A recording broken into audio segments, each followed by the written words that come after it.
मुंबई के मुंब्रा में हुए ट्रेन हादसे में 34 वर्षीय रेलवे पुलिस कांस्टेबल समेत 4 लोगों की मौत। सोमवार सुबह दीवा मुंब्रा स्टेशनों के बीच भीड़ और अफरा तफरी के चलते फुटबॉल पर खड़े यात्री गिर पड़े, जिससे यह दर्दनाक हादसा हुआ। मुंब्रा रेलवे हादसे में मृत व्यक्ति के परिजनों को राज्य सरकार की ओर से 5 लाख रुपए का मुआवजे का ऐलान किया गया। इंसान की जान की कोई कीमत नहीं, लोकल ट्रेन हादसे को लेकर भड़के राज ठाकरे, महायुति की प्लानिंग पर उठाया सवाल। महाराष्ट्र मुंबई में 14 जून तक तापमान में वृद्धि के साथ साथ कुछ स्थानों पर गरज के साथ भारी बारिश की संभावना जताई गई। राज ठाकरे के साथ गठबंधन से पहले आदित्य ठाकरे का बड़ा बयान, कहा हम किसी भी पार्टी के साथ गठबंधन के लिए तैयार हैं। ठाणे लोकल ट्रेन हादसे पर आदित्य ठाकरे ने केंद्रीय मंत्री अश्विनी वैष्णव को घेरा और उन्हें रील मंत्री करार दिया। वहीं विधानसभा अध्यक्ष राहुल नार्वेकर ने इसे दुर्भाग्यपूर्ण बताया और कड़ी सरकारी कार्रवाई का आश्वासन दिया।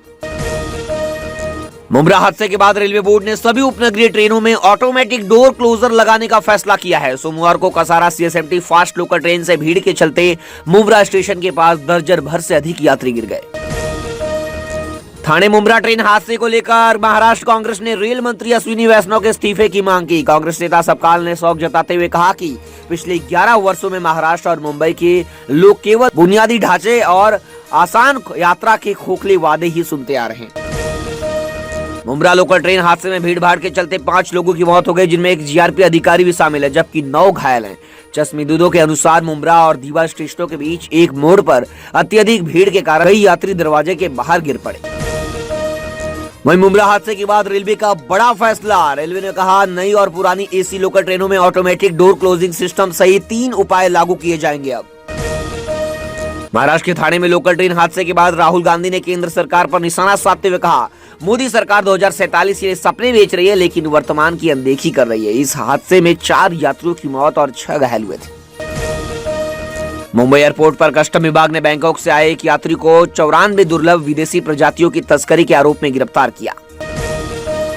दिल्ली की एक अदालत ने 26/11 मुंबई आतंकी हमले के आरोपी तहुर राणा को परिवार से एक बार फोन पर बात करने की अनुमति दी। ठाणे लोकल ट्रेन हादसे पर मुख्यमंत्री देवेंद्र फडणवीस और उप मुख्यमंत्री एकनाथ शिंदे व अजीत पवार ने शोक जताया और जांच का आश्वासन दिया। हादसा दीवा और मुंब्रा स्टेशनों के बीच हुआ। POP मूर्तियों पर प्रतिबंध हटाने के बाद CPCB ने उच्च न्यायालय का दरवाजा खटखटाया। उसने स्पष्ट किया कि POP पर बनाए गए दिशा निर्देश केवल सुझावात्मक है, जबकि विसर्जन को लेकर मामला राज्य सरकार की अदालत में लंबित है। बारिश से जलमग्न हुई सड़कों को देखते हुए विधायक रोहित पवार ने हिंजेवाड़ी IT पार्क में जल परिवहन शुरू करने की अनोखी मांग की। उन्होंने कहा अब हिंजेवाड़ी IT पार्क नहीं वाटर पार्क बन गया है।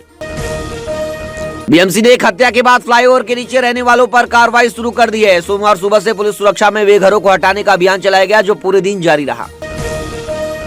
सोना 1281 रुपए गिरकर 95,864 रुपए प्रति 10 ग्राम पर आया, जबकि चांदी 1 लाख के पार पहुंची। सेंसेक्स 256 अंक बढ़त के साथ 82,445 पर बंद हुआ, जबकि निफ्टी में भी 100 अंक की तेजी देखने को मिली। फाइनेंस और बैंकिंग सेक्टर्स में शेयरों में मजबूती देखने को मिली। AC लोकल में बिन टिकट यात्रियों पर शिकंजा कसने के लिए स्पेशल स्क्वाड पहुंची। 2 महीने में 10,300 बिना टिकट यात्री पकड़े गए।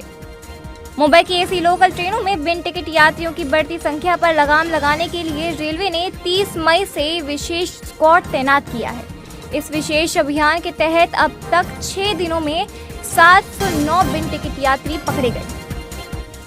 15 टीमों की यह विशेष स्क्वाड AC लोकलों में लगातार टिकट जांच अभियान चला रही है। पिछले 2 महीनों में 10,300 से अधिक बिन टिकट यात्री पकड़े गए हैं, जिसमें लगभग 57.5 लाख रुपए जुर्माना वसूला गया है। रेलवे के अनुसार सबसे ज्यादा बिना टिकट यात्रा करने वाले यात्री चर्चगेट से विरार के बीच में AC लोकल में देखे गए। 109 केसों के साथ चर्चगेट स्टेशन सबसे ऊपर रहा। अभियान के तहत 1446 मामलों में जुर्माना वसूला गया है और 21 यात्रियों के खिलाफ मामला दर्ज किया गया है।